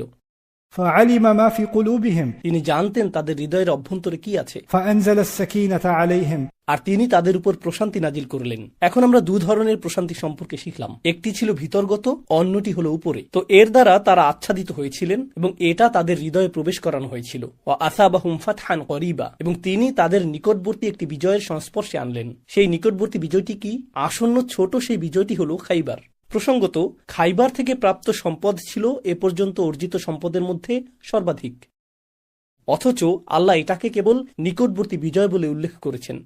কিন্তু প্রথমে বর্ণিত বড় সেই বিজয়, সুস্পষ্ট সেই বিজয়, ইন্না ফাতাহনা লাকা ফাতহাম মুবিনা, সেটা ইতোমধ্যেই হুদাইবিয়াতেই ঘটে গেছে। সুতরাং আল্লাহর দৃষ্টিতে বস্তুগত বিজয়ের তেমন গুরুত্ব নেই, কারণ রিজিক আল্লাহর হাতে। নৈতিক বিজয়, আধ্যাত্মিক বিজয়, কৌশলগত বিজয়, সেটাই অনেক বেশি গুরুত্বপূর্ণ। অমাগানিমা কাসীরাতান ইয়াখুযুনাহা, এবং অনেক অনেক যুদ্ধলব্ধ সম্পদ আসবে যা তোমরা গ্রহণ করবে। ওয়াকান আল্লাহু আজিজান হাকিমা, আর আল্লাহ সর্বদাই চূড়ান্ত কর্তৃত্বের অধিকারী, প্রজ্ঞাময়। وعدكم الله مغانم كثيرة আল্লাহ তোমাদেরকে অগণিত যুদ্ধলব্ধ সম্পদের প্রতিশ্রুতি দিয়েছেন, যেগুলো তোমরা সহজেই গ্রহণ করবে। ফাআজ্জালা লাকুম হাযিহি, আর আল্লাহ এর কোনোটি তোমাদের জন্য ত্বরান্বিত করেছেন, অর্থাৎ আল্লাহ এগুলোকে দ্রুততর করেছেন। তোমাদেরকে দীর্ঘ অপেক্ষা করতে হবে না। এটা আমি আগামীকাল বিস্তারিত বলবো। তো গত পর্বে এবং এই পর্বে আমি আপনাদের যে ইতিহাস বলেছি তা ছিল এই সূরা নাজিল হওয়ার আগের ঘটনা, তাই না? এরপর সূরাটি নাজিল হলো, কিন্তু এখন সূরাটি এমন কিছু ঘটনার কথা বলছে যা সূরাটি নাজিলের পরে ঘটবে, অর্থাৎ এটি ভবিষ্যতের কথা বলছে। তো আমরাও সেগুলো ভবিষ্যতে আলোচনা করব।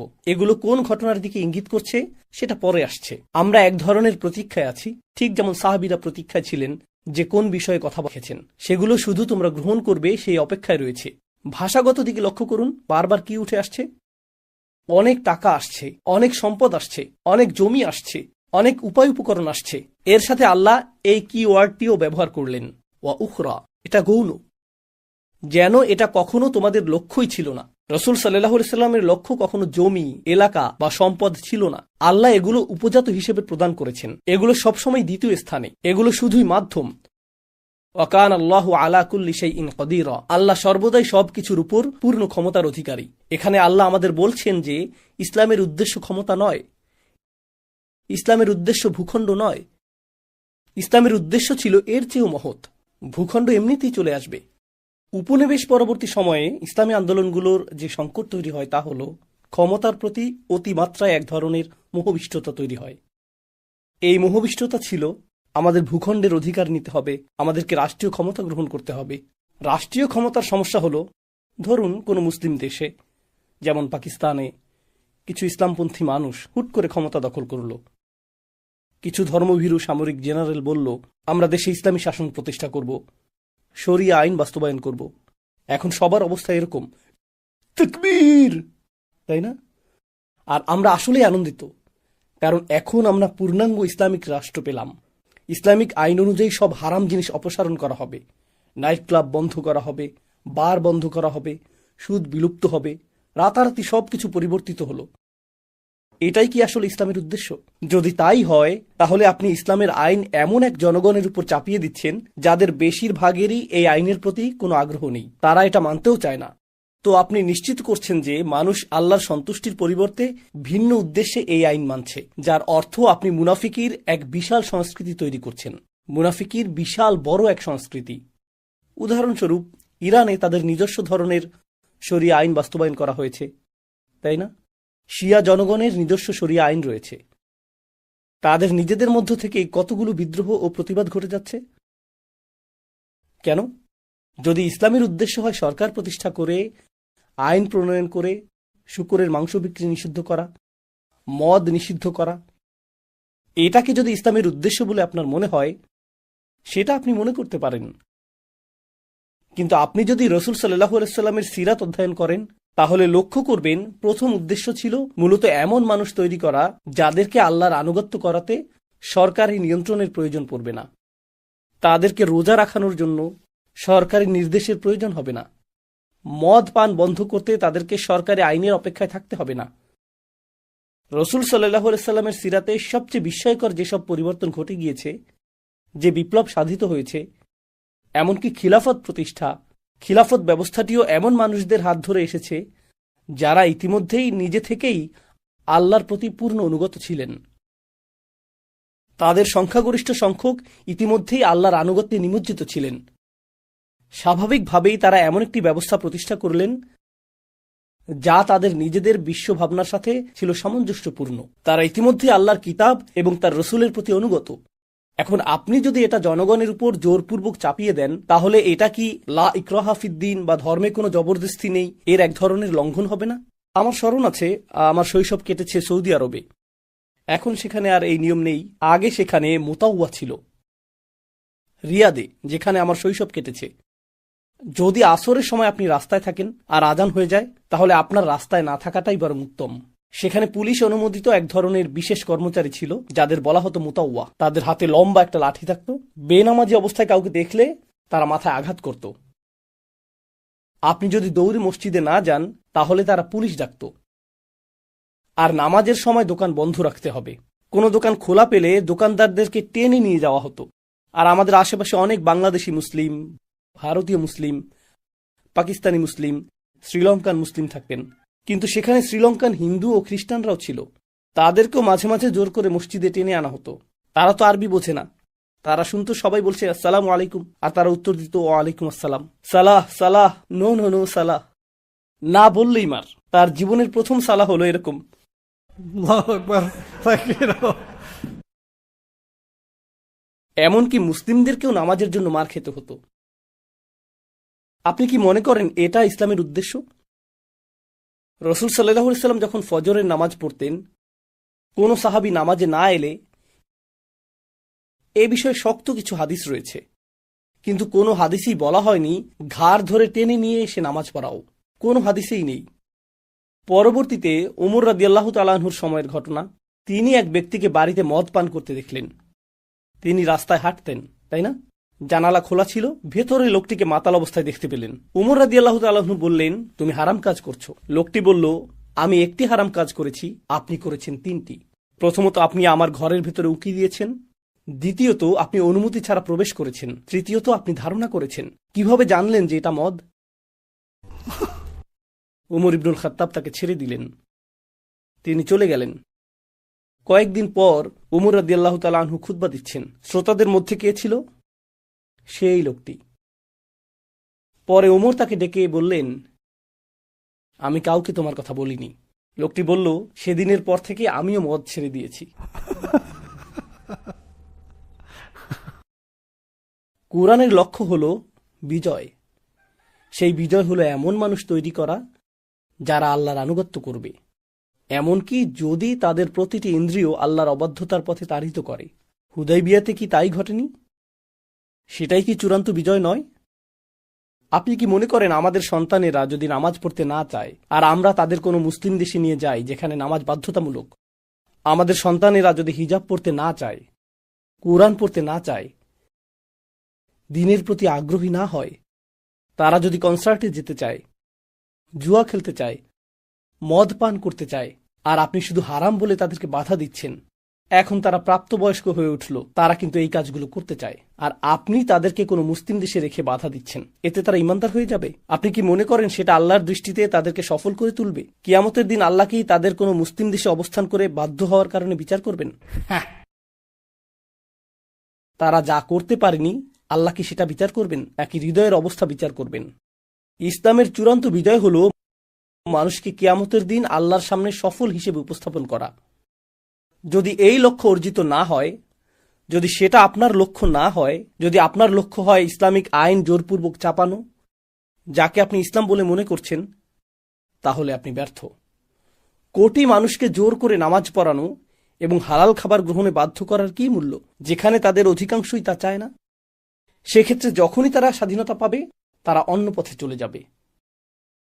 এগুলো কুৎসিত বাস্তবতা। তবে আপনাদের বিষয়গুলো জেনে রাখা উচিত। উদাহরণস্বরূপ, একটি নাম না করা ইসলামিক দেশ, সেখানে মদ নিষিদ্ধ, জুয়া নিষিদ্ধ, আরো অনেক কিছু নিষিদ্ধ। পাশের দেশও মুসলিম রাষ্ট্র, কিন্তু সেখানে মদ, পতিতাবৃত্তি, নাইট ক্লাব সব বৈধ। দুই দেশের মাঝে সীমানা রয়েছে, আর এটা উন্মুক্ত সীমানা। প্রতি শুক্রবার রাতে ইসলামিক দেশটি থেকে অন ইসলামিক দেশটির দিকে ভীষণ ট্রাফিক জ্যাম। সাপ্তাহিক ছুটি শেষে এরপর আবার সবাই মিলে সেখান থেকে হিজরত করে। প্রতি সপ্তাহে তারা এই উমরা করে। দুটিই কিন্তু মুসলিম দেশ, মুসলিম দেশ, মুসলিম দেশ। দুই দেশেই আজান হয়, উভয় দেশেই নামাজ হয়। কিন্তু এই বাস্তবতা কি বলছে? বাস্তবতা হলো মানুষের কাছে ইসলামকে পৌঁছানো হচ্ছে না। মুসলিম দেশগুলোর প্রেক্ষিতে আমরা যখন ইসলাম নিয়ে আলোচনা করি, আমরা বোঝাই শরিয়া কোর্ট, আমরা বোঝাই নিয়ম কানুন, আমরা বোঝাই মুরতাদকে হত্যা করতে হবে অথবা মদ নিষিদ্ধ করতে হবে। মদ নিষিদ্ধ করেন বা না করেন, যেই মানুষগুলো মদ পান করতে চায়, আপনি এই বিষয়ে মনোযোগ দেননি যে কেন তারা মদ্যপান করতে চায়। সাহাবিগণ কেন মদ ছুঁড়ে ফেলে দিয়েছিলেন? যার প্রতি তারা বছরের পর বছর আসক্ত ছিলেন। একটি মাত্র আয়াত নাজিল হলো, আর কোনো পুলিশ, কোনো আইন, কোনো জরিমানা ছাড়াই মদিনার রাস্তায় মদের বন্যা বয়ে গিয়েছিল। কেন? কারণ সেটাই ছিল রসুল সাল্লাল্লাহু আলাইহি সাল্লামের চূড়ান্ত বিজয়। তিনি এরকম মানুষ গড়েছিলেন। মানুষ গুরুত্বপূর্ণ, সরকার নয়, নীতি নির্ধারণ নয়, নিয়ন্ত্রণ নয়, ভূমি নয়, সম্পদ নয়। ওহ, আমাদের তো মিডিয়া নেই, আমাদের তো ক্ষমতা নেই, আমাদের তো সম্পদ নেই। রসুল সাল্লাল্লাহু আলাইহি সাল্লামের কি সম্পদ ছিল? আর কি সম্পদ ছিল? আর অবশেষে খাইবারে তো আমরা কোটি কোটি টাকা পেতে যাচ্ছি। আর আল্লাহ এই কোটি কোটি টাকাকে কিভাবে বর্ণনা করেছেন? গৌণ, ভূমি। أخرى لم تقدروها عليها قد أحاط الله بها। আমাদের মনোভাব কি হয়েছে? যতক্ষণ না মুসলিমদের হাতে সম্পদ থাকবে, যতক্ষণ না আমাদের টাকা থাকবে, যতক্ষণ না ক্ষমতা থাকবে, যতক্ষণ না সরকার থাকবে, ততক্ষণ ইসলাম বিজয়ী হবে না। আসলেই অন্য কথায় আমরা মনে করি ইসলাম উপর থেকে নিচে আসবে। ইসলাম সবসময় কিভাবে এসেছে? নিচ থেকে উপরে, নিচ থেকে উপরে। কোন সমাজে ইসলাম আনার পদ্ধতিও শুধুমাত্র নিচ থেকে উপরেই হতে পারে। আর যদি আপনি উপর থেকে নিচে আনতে চান, যদি একদল মুসলিম বলে আমরা উপর থেকে নিচে ইসলাম আনবো, কি ঘটবে? আপনি এটাকে সমাজের উপর জোর করে চাপিয়ে দিলেন। ঠিক যেভাবে কাউকে জোর করে এমন কিছু খাওয়ানো যা সে খেতে চায় না, সে বমি করে ফেলবে, সে শুধু ওয়াক করে বের করে দিবে। আর এরকম যাতে না হয় সেই প্রচেষ্টাই আমাদের করতে হবে। আমার মতে সবচেয়ে বড় যুদ্ধ হলো আমাদের দেশগুলোকে ইসলামিক বানানো নয়। আমার কাছে সবচেয়ে বড় চ্যালেঞ্জ হলো আমাদের যুবকদেরকে কোরআন দ্বারা অনুপ্রাণিত করা। এটুকুই। কারণ আমরা যদি আমাদের যুবকদেরকে কোরআন দ্বারা অনুপ্রাণিত করতে পারি, তবে সেই যুবকরাই একদিন বাবা হবে। আর 20 বছরের মধ্যে আমরা মুসলিমদের এমন একটি প্রজন্ম পাব যারা স্বাভাবিকভাবে ইসলামিক সমাজ বিনির্মাণ করবে। কারণ তারা এই দ্বীনের সাথে সম্পৃক্ত। এটা তাদের মনস্তত্ত্বের অংশ। তারা সচেতনভাবে মুসলিম, তারা সংস্কৃতিগত মুসলিম নয়।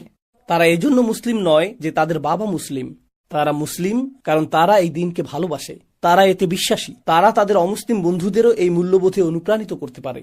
তারা এতটাই দৃঢ় বিশ্বাসী যে মানুষ তাদের আশেপাশে শঙ্কিত চিত্তে থাকে, কারণ তাদের সাথে থাকলে তারাও মুসলিম হয়ে যেতে পারে। যখন আপনি এমন তারুণ্য করতে শুরু করবেন, তখন আপনি বিশ্বে পরিবর্তন দেখতে পাবেন, তখনই আপনি পরিবর্তন দেখতে পাবেন। মূলত এই মানব সম্পদই প্রকৃত সম্পদ।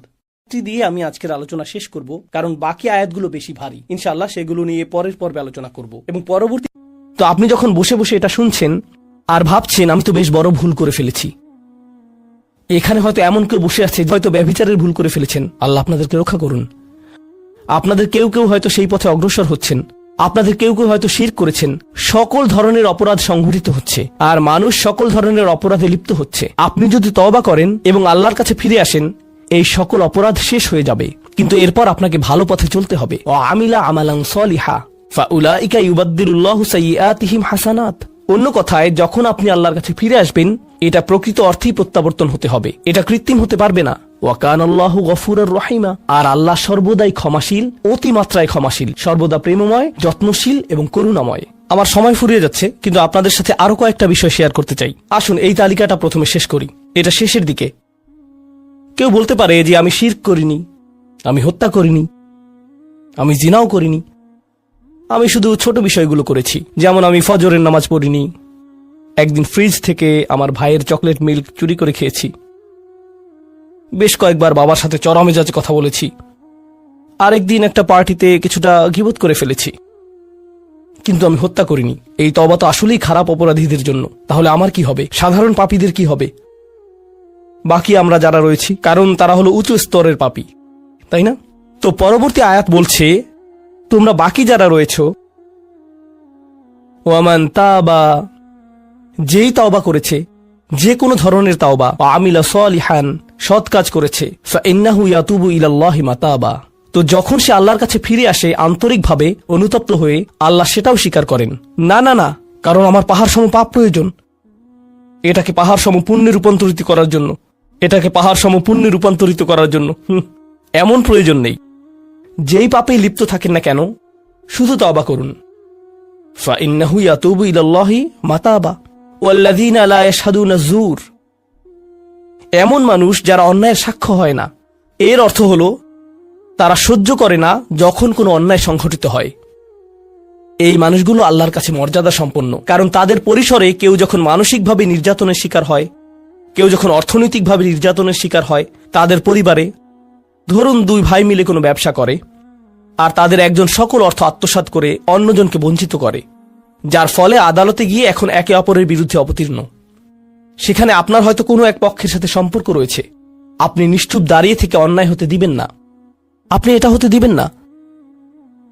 যদি এটা আপনার নিজের বাবার বিরুদ্ধেও যায়, যদি এটা আপনার স্বামী স্ত্রী বা সন্তানদের বিরুদ্ধেও যায়, আপনি অলসভাবে দাঁড়িয়ে থেকে অন্যায়কে সহ্য করবেন না, আপনি প্রতিবাদ করবেন।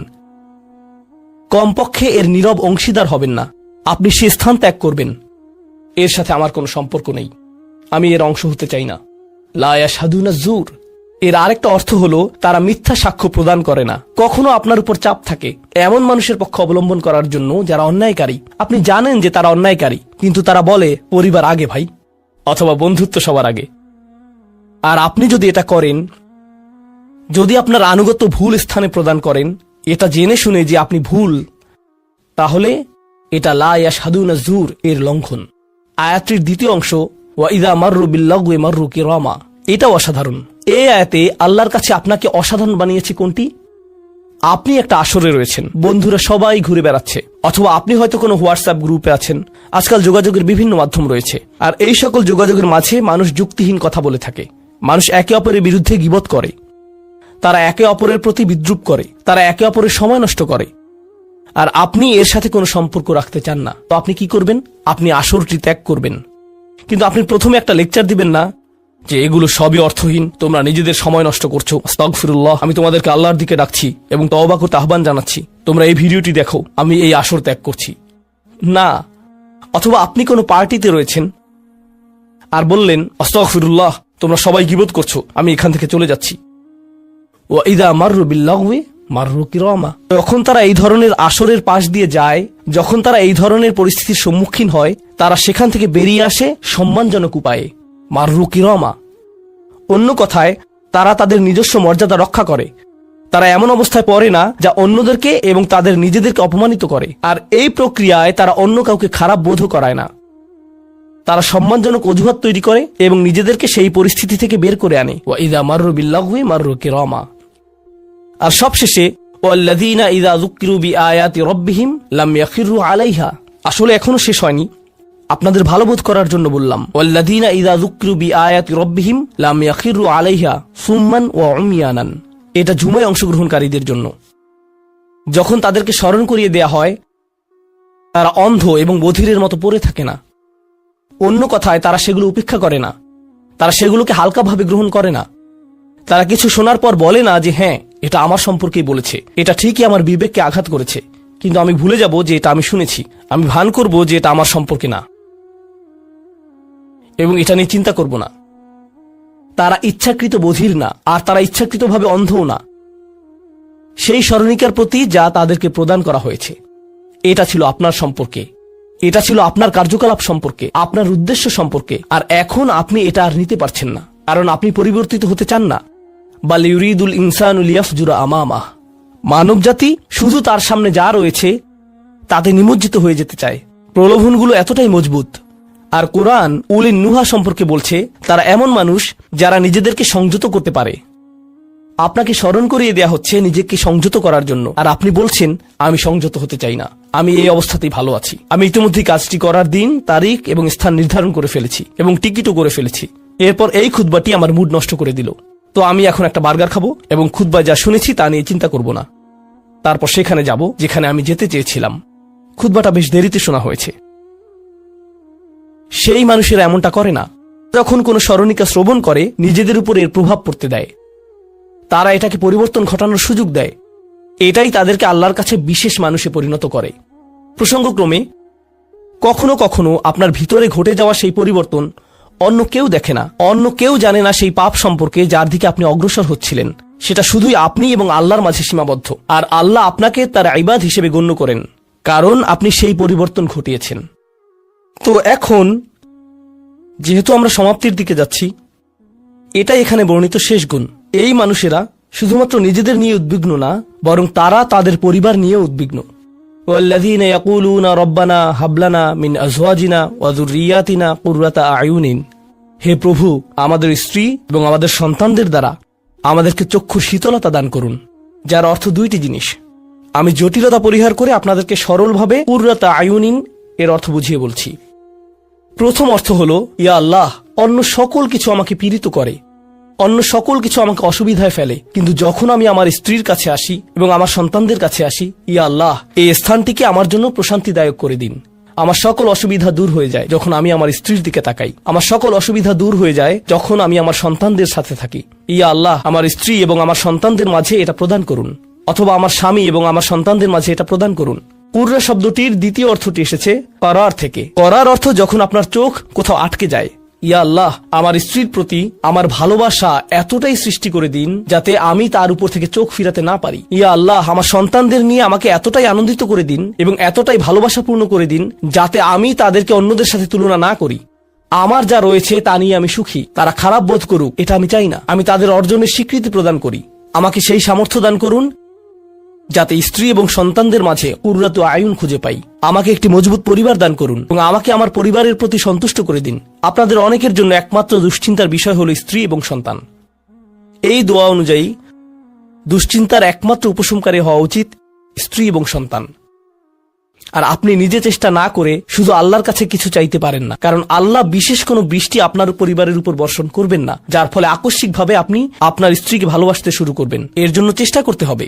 আপনার সন্তানদের সাথে সম্পর্ক উন্নয়নের জন্য আপনাকে চেষ্টা করতে হবে। এটা রাতারাতি ঘটবে না। এটা এমন জিনিস যাতে আপনাকে এবং আমাকে বিনিয়োগ করতে হবে। তো আল্লাহ আমাদেরকে সামর্থ্য দান করুন যাতে আমরা শুধুমাত্র মুখে এই দোয়া করে ক্ষান্ত না হই, বরং দোয়াটি যাতে বাস্তবায়িতও করতে পারি। কারণ আল্লাহ প্রচেষ্টার বিষয়ে জিজ্ঞেস করবেন। এমনকি সেই বিখ্যাত দোয়াটির শেষেও এটা এসেছে, রব্বানা রব্বানা আতিনা ফিদ দুনিয়া হাসানা ওয়া ফিল আখিরাতি হাসানা ওয়া কিনা আযাবান নার। বিখ্যাত একটি দোয়া, তাই না? আমাদেরকে এই জীবনের সর্বোচ্চটা দান করুন, পরের জীবনেরও সর্বোচ্চটা দান করুন, আমাদেরকে জাহান্নামের শাস্তি থেকে রক্ষা করুন।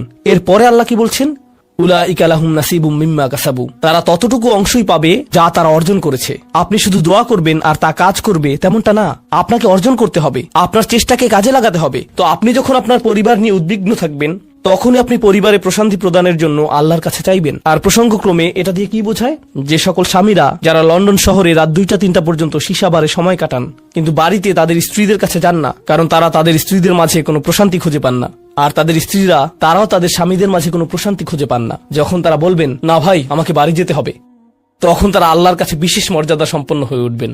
যখন তারা সন্তানদের সাথে সময় ব্যয় করবেন, সন্তানদের থেকে তাদের চোখ সরে যায় না, আর যেহেতু আপনার চোখ তাদের থেকে সরছে না, এর অর্থ আপনি আসলে তাদের সাথে রয়েছেন, এর অর্থ আপনি আসলে সন্তানদের সাথে সময় ব্যয় করছেন এবং সেটা উপভোগ করছেন। এই বিষয়টি আপনাকে আল্লাহর কাছে বিশেষ মর্যাদা সম্পন্ন করে তুলেছে।